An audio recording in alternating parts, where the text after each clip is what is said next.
think just to set the context, whether cloud is secured or not, and I'll talk about AWS, right? If I talk about the Indian context, and I'll talk the Australia context as well.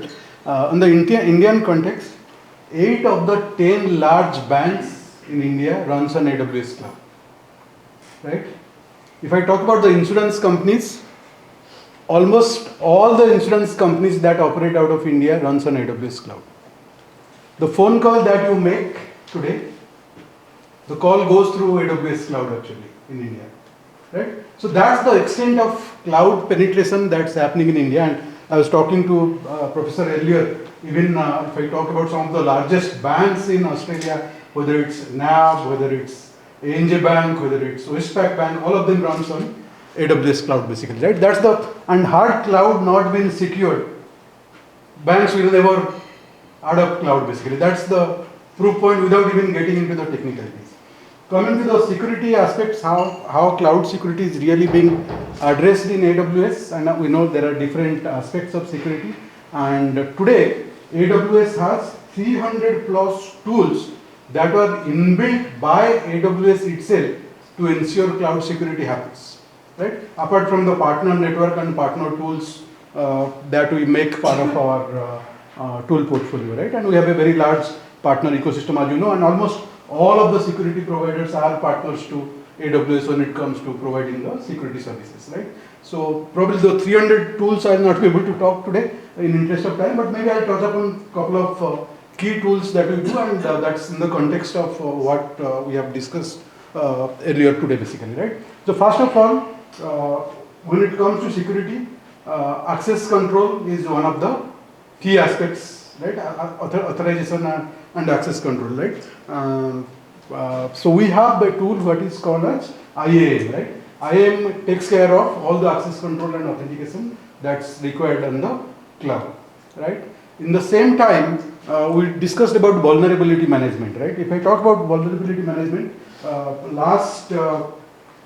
course we had earlier a tool available, but last reInvent, which normally happens in November end, we announced a product which is called AWS Code Inspector. Code Inspector does nothing but the vulnerability management on the cloud basically.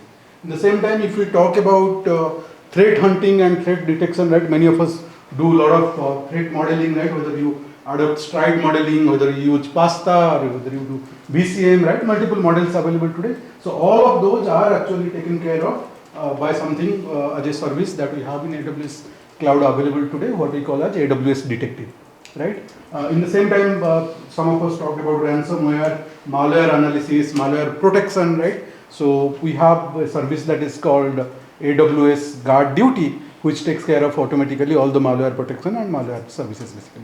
So that's the level of penetration on services and tools that we have. Two important aspects when it comes to application development as well as making the applications secured, as well as infrastructure development, infrastructure management, and making the infrastructure secured. We have the whole range of services there that takes care of both application security and infrastructure security, right? If I talk about application source code, right, we do many times, we write the code and make the code vulnerable, for example, right? And how do you really identify the code is vulnerable or not? So of course earlier we used to use a partner solution that we call as SonarQube, and I'm sure many of you may be using SonarQube if you are writing code within your organizations or within your institutions. But today, last reInvent, again we announced something that is called as AWS Code Whisperer, right?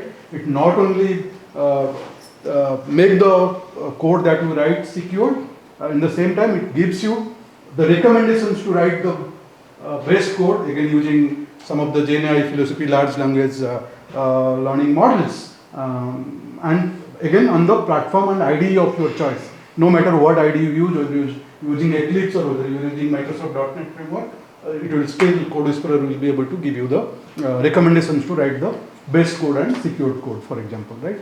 In the same time, when it comes to perimeter security, for example, you have what we call as a network firewall manager, again another security services from AWS that's being used, right? I forgot to mention when I talked about IAM, we use a security technique that's called Nitro security, which is probably the highest, in fact, more complicated security than what we do in Kerberos and other stuff. That's part of our IAM toolset basically, right? Again, coming to data security, data protection, of course, data, as I was talking earlier, it was more responsibility of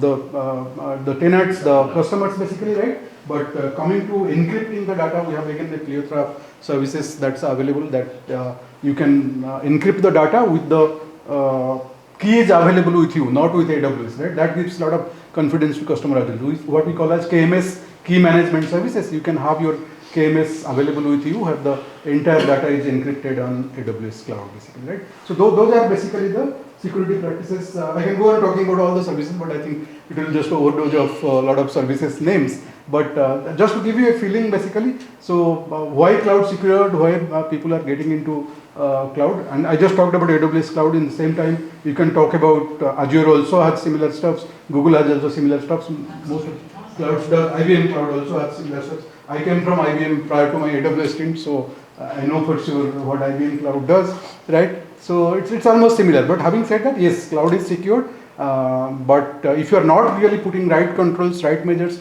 not really governed by the right policies, procedures like Lata talked about, the governance framework, then probably no matter what security measures, controls that you do, probably you are making yourself vulnerable basically, right? So and in the same time, like if I talk about coding, I don't know how much time I have, I'm just stretching it basically, right? So if I talk about coding, right, so we all know that the coding practices have changed with the advent of DevSecOps practices, site reliability engineering, and I think Professor Amlan, you talked about the chaos engineering part, right? Fault injection part, right? So chaos engineering techniques, right? If you guys know about the chaos monkeys, right? The Symbian monkeys and other stuff. So it's all those techniques are available. I think we need to really make use of those, whether it's a site reliability engineering practice where you think system by shifting left, or making DevSecOps security as integral part of your overall CI/CD DevOps pipeline, or implementing observability practices as part of your monitoring, logging and tracking mechanism, or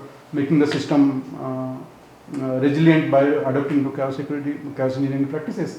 All those services are available in all the cloud providers. All we need to do is basically operate within those set of boundaries and governance, and of course enable people so that they are exactly aware of what they need to do. That will probably remediate some of the challenges on the cybersecurity front that we are seeing in the industry today. Yeah, that's all I wanted to say. Thank you.